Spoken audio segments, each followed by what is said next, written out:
All right. Arunma Oteh was the treasurer and vice president of the World Bank from 2015 to 2018. She also served as Director General of Securities and Exchange Commission. In this position, she was responsible for regulation of Nigeria's capital markets, including the Nigerian Stock Exchange. She has held various positions in Treasury, corporate finance, teaching, and research over the course of her career. She holds a Master's of Business Administration from Harvard University, first-class honors Bachelor of Science degree in Computer Science from the University of Nigeria. In recognition of her contributions to the economic development and to transforming Nigeria's capital market, she was awarded the Officer of the Order of the Niger and National Honor. She was recently named one of Africa's 50 most influential African women by Forbes Africa in March 2020. So we welcome you, Arunma Oteh, to the platform, and I've been trying to get you for 4 years. Finally, you are here.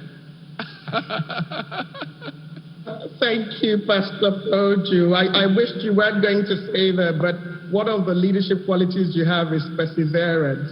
And thanks to Zoom and you, I'm able to join from Oxford.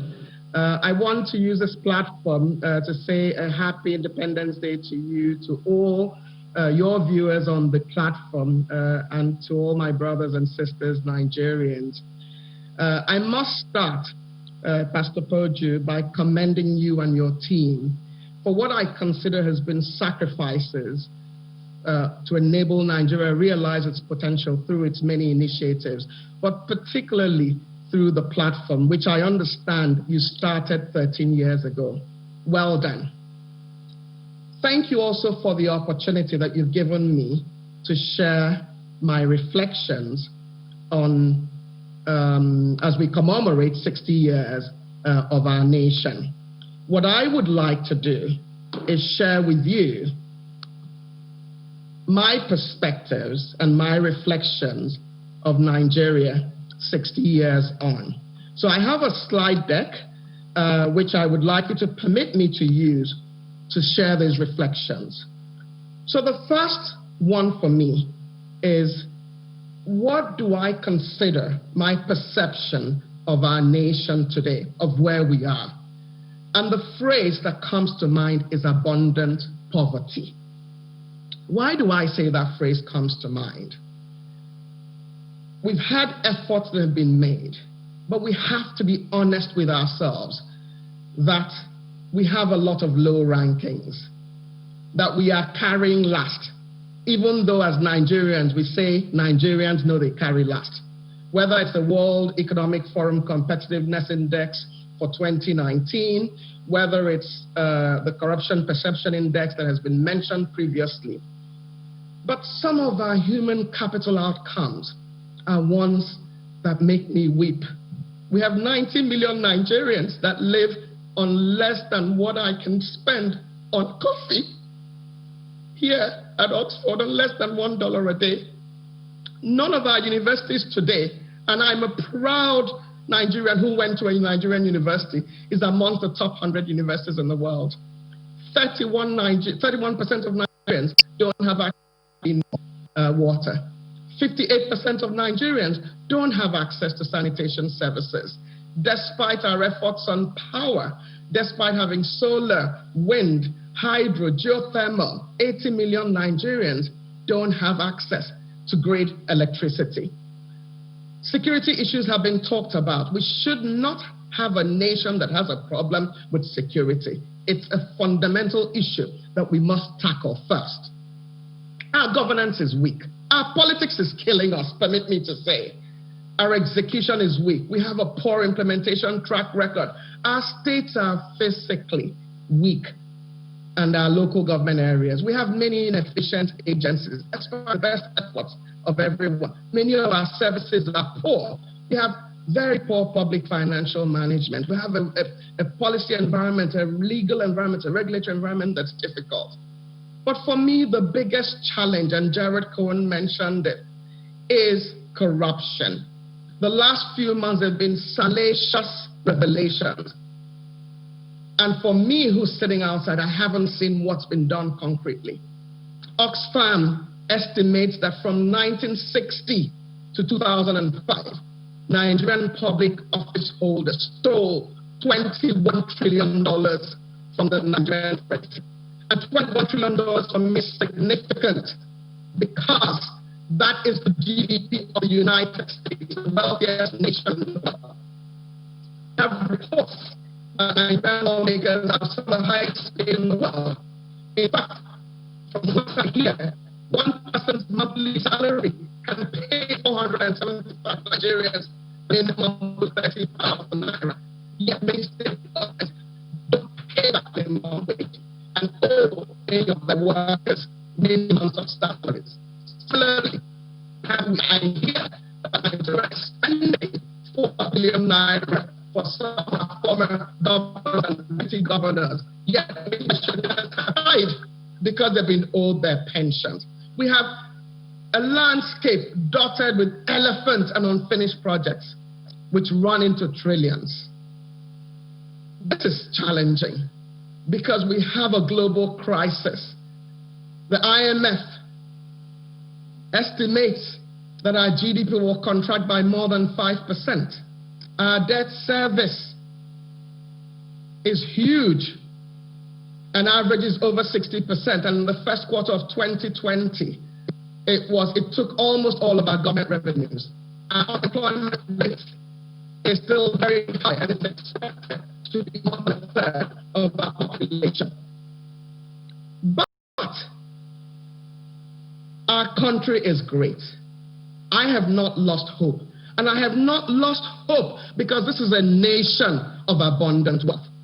I'd like to just share a few pictures to demonstrate that. And I like this picture very much because it covers all of the nooks and corners of Nigeria. Nigeria is endowed with diverse agricultural produce, as this map shows. And we can feed ourselves, we can feed West Africa, we can feed the rest of the world with what we do in agriculture.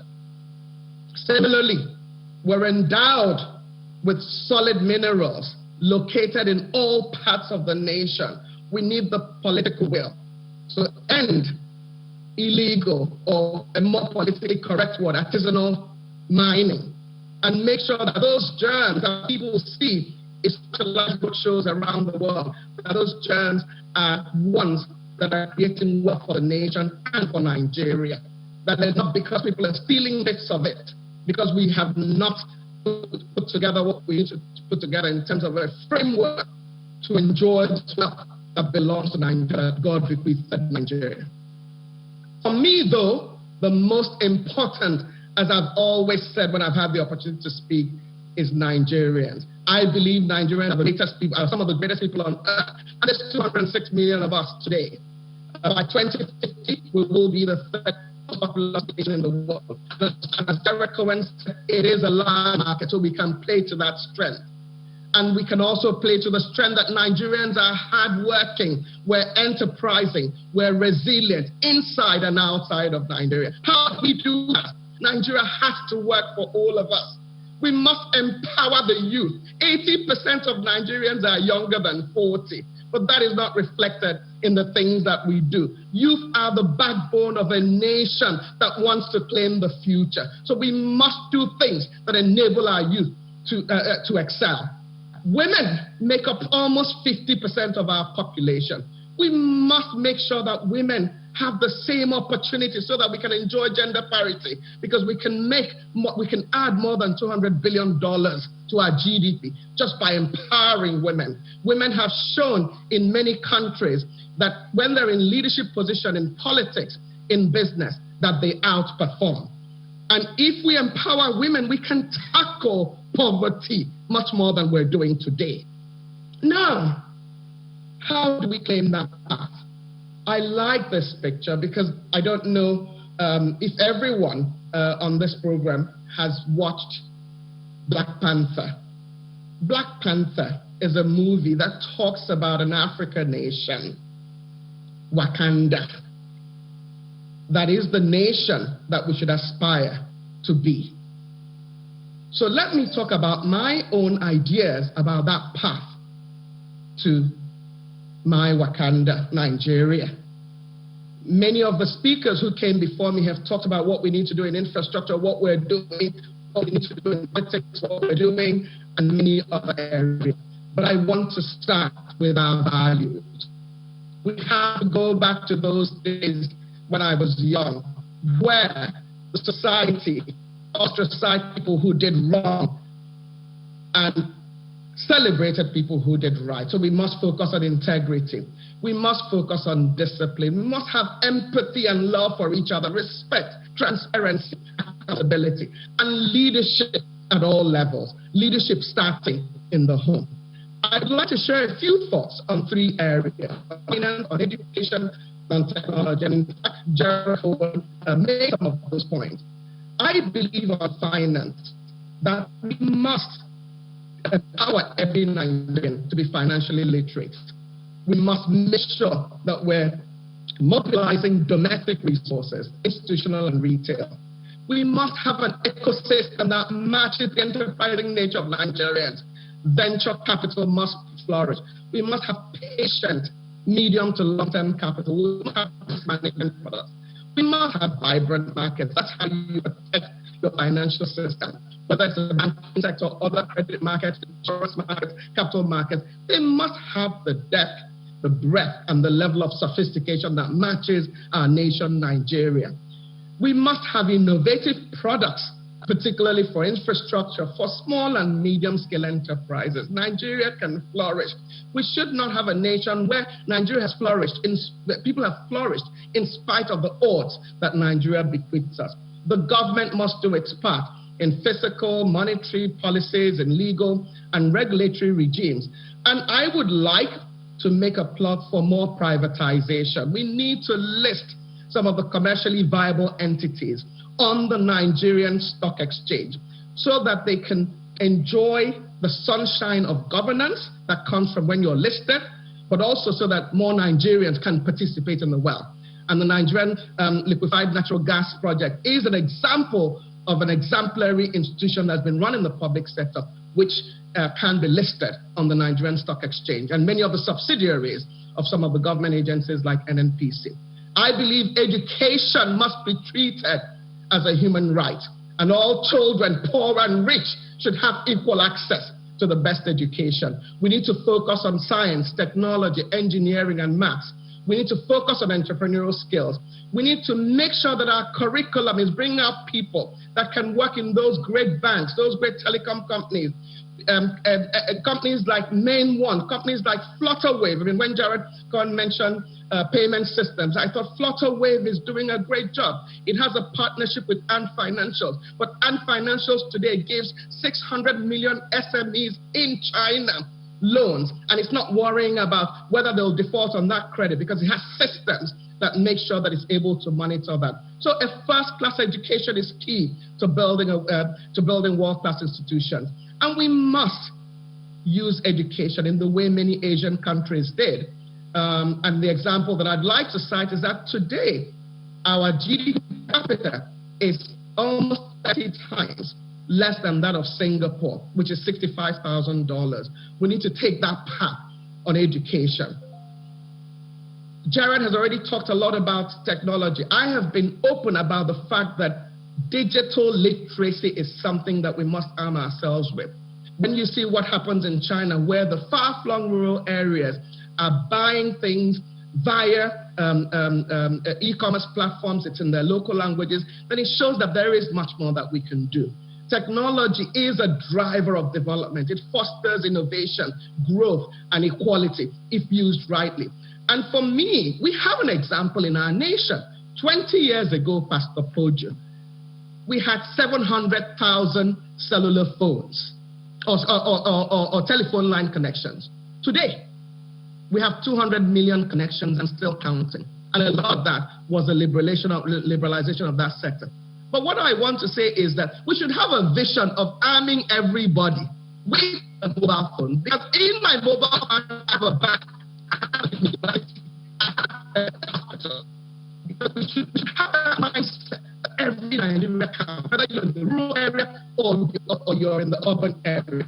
We must talk about artificial intelligence. We must be at the cutting edge of this technology. I've seen what our technology entrepreneurs have done in Nigeria. So big data, blockchain, artificial intelligence, machine learning. We should be at the forefront of it. That is a nation. That is who we are.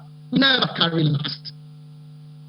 Finally, I want to say that we must focus and care for Nigeria, all of us Nigerians, both literally and metaphorically. And metaphorically, I have tried to use Nigeria as an acronym for N stands for that sense of urgency. The globe has a crisis of health crisis and economic crisis. We have a political crisis. We have a national crisis. So we should have a sense of urgency. And not the leadership of the country, all of us. I've talked about integrity, I for integrity. Let me talk about growth. We should shift from the sharing culture to having a growth mindset. And when I say a growth mindset, I see that the Honorable Minister of Finance is on the line. They should not just be waiting every month so she can make miracles to give them money. They should spend their space and be growing the pie so that we can benefit from the wealth that God has given us. We need to focus on excellence. We need to put our best foot forward.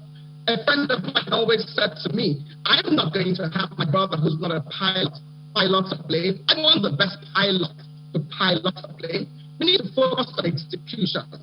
I know what to go through to deal with the platform. We need to restore and rebuild our nation. We need to focus on innovation. The climate change industry provides us a $60 economy that we can tap into. But most importantly, Pastor Ojo, all of us need to be part of this Nigeria, my Wakanda. All of us are guilty. We should not just blame government. We should not blame other ethnic groups. We should ask ourselves, what are you doing? All hands on deck. Nigeria also must work for everybody. Rural, urban, public, private sector. Young, old, men, women. I'm sure that the thoughts that we've all shared today, if we together say, what will we do differently as a result of this platform, that we can make Nigeria, my Wakanda, a reality and not just a movie. Thank you.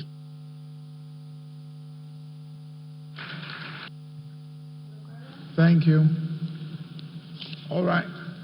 Take about 2 questions.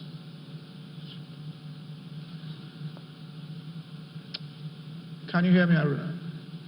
Yes, I can. All right, then. First of all, you want to ask me questions? Yes.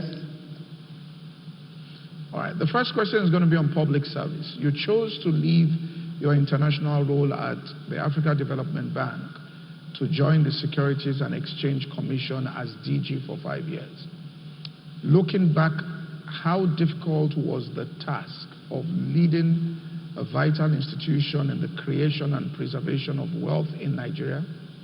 And what is your take on what it will take to get the right, that's experienced and reputable persons, into our politics and public service to derive better and proper outcomes for the long-term success of this country? Pastor Poji, that sounds like 3 questions. So I'll start with your first one. The first one was why did I leave my role as a senior person in an international agency to come back home? First, it's a privilege to serve our nation. Second, it is a privilege to be able to impact society. And in public sector, we always are able to impact society much more than we can imagine. Third, and you asked more specifically about the challenges or the issues around leading the kind of organization that I had the privilege of leading, the Securities and Exchange Commission, Nigeria. Absolutely, first of all, a recognition that it is an important entity. And so being humbled by the importance of the work that my colleagues and I were given. Second, it was post-crisis. So one of the things for me that was important is making sure that all stakeholders were on the journey with us. But people understand when they've lost money. So it was post-financial crisis. People had put their savings into the Nigerian stock market and they'd lost their savings. And so when we embarked on our rescue mission, which we termed turning Nigerian capital markets into world class, everybody was along with us in that journey. I'll pause here to see whether I've answered your two questions, your two-part one question, or your three-part one question. So the third one is, what will it take to get right, experienced, reputable people into our politics from public service and public service, all right, from the corporate scene? You came from ADB into... Yeah, and I'd been in the private sector at the beginning of my career. Yeah. Oh, I think that first you need people who have a mindset of service, and I've seen a number of people make that transition. And so what it takes is, first of all, how people perceive how people succeeded if they came from the private sector or from international organizations into government. So the fact that they felt that those people were successful at what they embarked on. Secondly, that people supported them to succeed. But what would it take as an individual? I would suggest that people need to, first of all, be people who care for the nation. They need to be people of integrity. And as I said in the presentation I made, we need to put our best foot forward. We need to have the best people. Brazil, Japan, a lot of them have the most difficult exams that you take to join public service. So we should make sure that it is our best that go into public service. We should also support those who are in public service so that it's not a place where people who survive because they can take bribes and accept bribes, that those ones survive more than the people who are of integrity. So there's work to be done by the state, there's work to be done by the individual, there's work to be done by society in supporting people who really care and are most qualified for public service. All right. I'll take this last one on capital. Extreme poverty is generally eliminated by improving the overall well-being of the country, which is really a long way of saying creating wealth in a nation. There was a time that the capital markets in Nigeria were exciting and retail investors participated in equity markets and understood to a limited extent what it meant to own a piece of company and grow wealth. How and what, so there's the question, how and what will it take to harvest local capacity to create wealth versus the constant dependence on FDIs as a source of investment capital? I hope you can hear me. Yes, we can hear you. Very well. Very well. Sorry, because on my side it was saying that my audio wasn't working.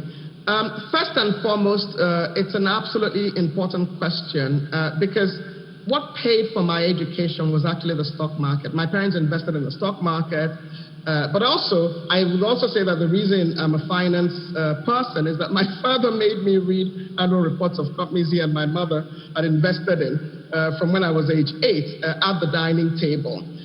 So I'm someone who's benefited from what you've just described. But what will it take? It's really an ecosystem that starts with financing options that foster entrepreneurs. I'd mentioned the fact that we need to have capital that is patient. We need to make sure that Nigeria is the preferred destination for investors, whether you're a foreign investor or a local investor. The government needs to play its role. Market participants need to create relevant products. We will not be able to create wealth if we do not have products that will ensure that retail investors can invest, that institutional investors can also invest. Issuers of companies need to prepare themselves. Investors must be knowledgeable. Finally, I just want to make the point, because I'm often asked about international investors versus domestic investors. Money doesn't have any preference in terms of destination. money will stay in Nigeria, will not stay in Nigeria because it likes Nigeria. It will stay in Nigeria because it feels that it is safe to invest in Nigeria. Not even Nigerians invest in Nigeria because they love Nigeria. So we must get things right. Must get the macroeconomics right.